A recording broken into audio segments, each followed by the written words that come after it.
Hello everyone, आज हम सीखेंगे कक्षा 10वीं गणित अध्याय 5 की प्रश्नावली 5.2 से पहले कुछ उदाहरण हमें यहाँ दिया गया है। उदाहरण 7। इस उदाहरण के बेस पर हम 5.2 के जितने सारे प्रश्न हैं उनको सीखेंगे। यहाँ प्रश्न में दिया गया है कि 2 अंकों वाली कितनी संख्या है 3 से विभाज्य है।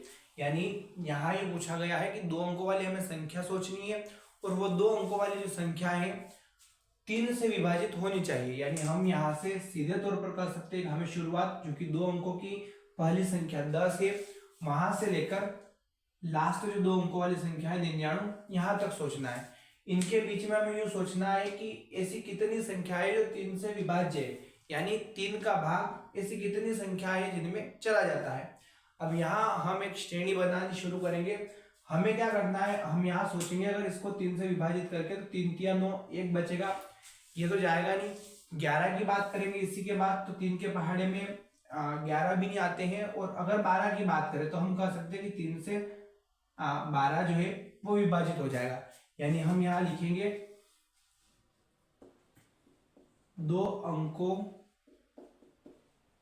से विभाज्य होने वाली संख्या। और यहां हम लिख देंगे पहली संख्या तो हमारी 12 है, 12 में हम फिर 3 जोड़ देंगे 15, 15 में 3 जोड़ देंगे 18। चलते चलते हम कह सकते हैं कि हमें 99 तक जाना है।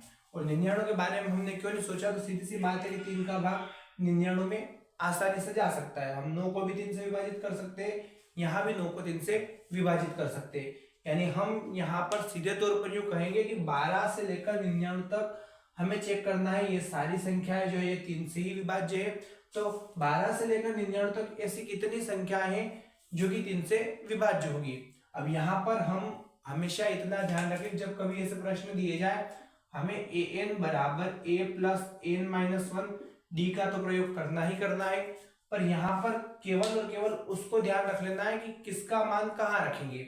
हम इस a की बात करें तो हम सीधे तौर पर कह सकते हैं कि ये जो होता है ये हमारा प्रथम पद होता है, जिसे हम 5.2 में और बड़े अच्छे से सीखेंगे। डी की बात करें, डी जो होता है वो हमारा सार्वंतर होता है। अब सार्वंतर क्या होता है, तो हम कह सकते हैं कि किन्हीं 2 संख्याओं के बीच या किन्हीं 2 पदों के बीच का अंतर जो होता है वो सार्वंतर होता है।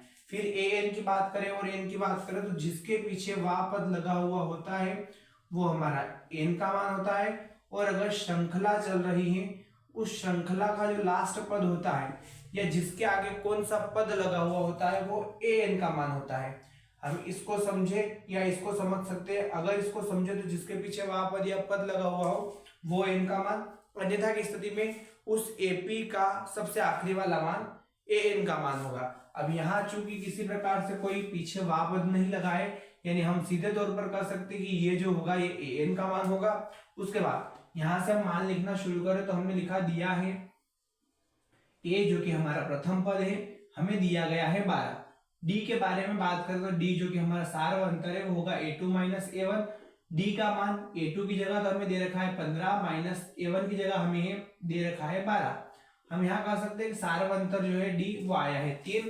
उसके बाद हम an को और an को लिख लेते हैं, an बराबर क्वेश्चन मार्क, और an के बारे में हम चर्चा करेंगे तो an हमें दिया है 99।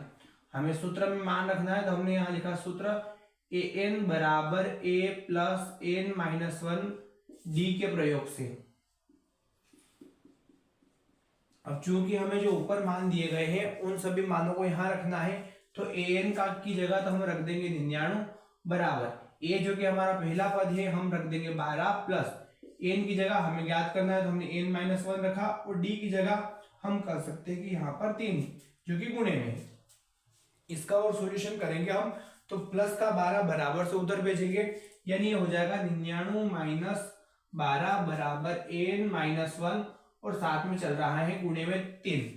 9 में से 2 जाएंगे यानी यहाँ 7 बचेंगे, और 9 में से 1 जाएगा यानी यहाँ 8 बचेंगे। n माइनस 1 गुणित 3। अब सीधी सी बात है, हम यूं कह सकते हैं कि गुणे वाली संख्या जो है बराबर से उधर जाएगी, बटे में चली जाएगी, यानी हो जाएगा 87/3 बराबर n माइनस 1। इसको विभाजित करके देख लेते हैं तो 3 एकम 3, 3 दूनी 6, 2 बचे 3 नम 27, यानी 29 बराबर n माइनस 1 या हम कह सकते हैं कि n बराबर 29 प्लस 1, n का मान जो है वो निकल कर आया है 30। हमने -1 को उधर भेजा और इसको उल्टा कर दिया, क्योंकि -1 उधर जाएगा प्लस का हो जाएगा, 29 और 1 30 हो गए। हम 30 बराबर n या n बराबर 30 लिखे, एक ही बात है। अब यहाँ हम कह सकते हैं कि 12 से लेकर 99 तक, या सीधे तौर पर हम बात करें तो 2 अंकों वाले ऐसे 30 पद हैं या 30 संख्याएं हैं जो 3 से विभाज्य है। इस प्रकार जब कभी हमें प्रश्न दिया जाए 5.2 में भी हम इस प्रश्न को सीखेंगे, वहां 7 से विभाज्य का पूछेगा, 10 के गुणज 5.3 में सीखेंगे, उसमें पूछेगा। इन सभी प्रकार के क्वेश्चनों में हम पहले एक श्रृंखला को बनाएंगे और श्रृंखला बनाने के बाद उसमें मान की तुलना करेंगे कि हमें किस मान को कहाँ रखना है, और हम इसके बारे में विशेष रूप से ध्यान रखें कि 99 जो कि लास्ट एक श्रृंखला का सबसे लास्ट पद होता है, जब कभी हमें श्रृंखला दिख जाए हम सीधे समझ जाए कि ये जो होगा ये an का मान होगा, और जब कभी श्रृंखला ना दिखे 2 7 8 और पीछे दिख जाए का 10वां पद ज्ञात कीजिए, ऐसी कंडीशन में जिस संख्या के पीछे वह पद लगा हुआ होगा वहां हम कह सकते हैं कि वो हमारा n का मान होगा। इस प्रकार से बड़ी ही आसानी से हम इन प्रश्नों को समझकर सरल कर सकते हैं।